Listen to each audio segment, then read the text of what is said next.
მიხედეთ.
მოგწონთ? მაგარია, ხო?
ეს უმნიშვნელოვანესი ფაქტი, რომ საქართველოში პირველად გაიხსნა ასეთი დიდი მნიშვნელობის სპორტული კომპლექსი. მე მინდა განსაკუთრებულ მადლობა გადაუხადო ბატონ ლერი ხაბელოს, ოლიმპიურ კომიტეტს, თითოეულ წარმომადგენელს, რომელიც ჩართული იყო ამ პროცესში, ასევე საორგანიზაციო კომიტეტის თავმჯდომარეს, ბატონ ალეკოს 18 თვეში გამზადდა ეს ყველაფერი, რასაც თქვენ უყურებთ. სპორტის სამინისტროს, რომელმაც რაღაც 9 თვეში დაასრულა ეს ოლიმპიური სტანდარტების აუზი. ასე რომ მე მინდა ყველას დიდი მადლობა გადაგიხადოთ. თბილისის მერს, მერიას, ყველა სამსახურს, ვინ ჩართული იყო ამ მეტად მნიშვნელოვანი ობიექტების მშენებლობაში. რასთავარი ეს არის საჩუქარი ჩვენი სპორტსმენებისთვის და ჩვენი მომავალი თაობისთვის. ეს არის ახალი უბანი, რასთავარი ეს ეკონომიკური ამუბნის ეკონომიკური პოტენციალი არის მზარდი.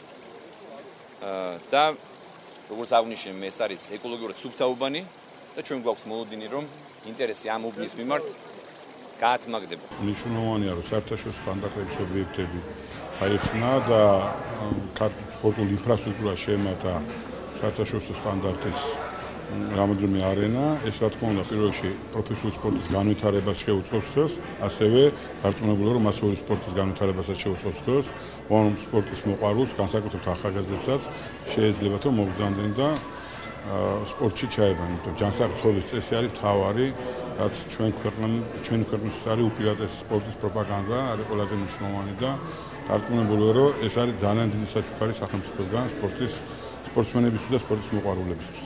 იმ პროგნოზებისა, რომ თითქოს ვერ მოესწრებოდა სახელმწიფო ამ გამოწვევებს ვერ უპასუხებდა, მინდა ყველა დავამშვიდო, რომ არათუ უპასუხეთ ჩვენ ვადაზე ადრე გავხსენით და კიდევ ერთხელ დაანახა სახელმწიფომ, რომ შეუძლია ყველა ვალდებულება პირნათად შეასრულოს, მათ შორის საერთაშორისო ვალდებულება და უახლოეს დღეებში გადაღებული სპორტის სასახლეც გაიხსნება და დარწმუნდება, რომ საერთაშორისო მასშტაბის ღონისძიებებს უმასპინძლებს საქართველოს, ეს არის ძალიან მნიშვნელოვანი. ჩვენ უნდა ვიყოთ ორიენტირებული იმ პოზიტივზე, რაც ქვეყანას აქვს და თითოეულ ჩვენთან შეგვიძლია. ჩვენ გვქნით და ვაშენებთ, ეს არის ყველაზე მთავარი. ფედერაციები, რომლებიც პრობლემები ჰქონდათ, რომ ვერ ატარებდნენ და არ აძლევდნენ საერთაშორისო ფედერაციები ჩატარების უფლებას ევროპის, მსოფლიოს და უფრო მაღალი რანგის ღონისძიებებს, დღეს უკვე პრობლემა მოხსნილია. ეს ერთ-ერთი სავიზიტო ბარათი არის ჩვენი ფედერაციებისთვის და შემდგომში ჩვენ ვიხილავთ, რომ ჩატარდება მაღალი რანგის ღონისძიებები. ეს ქართული ტანვარჯიშისთვის მნიშვნელოვანი დღე არის. იხსნება ტანვარჯიშის უნიკალური არენა, სპორტული კომპლექსი, რომელიც ქართულ სპორტს, ქართულ ტანვარჯიშს უახლეს ისტორიაში აღგზავნა. ეს არის იმის წინაპირობა, რომ ქართულმა ტანვარჯიშეებმა მეტი შემართებით, მეტი მონდომებით ივარჯიშონ და დადონ ახალი შედეგები.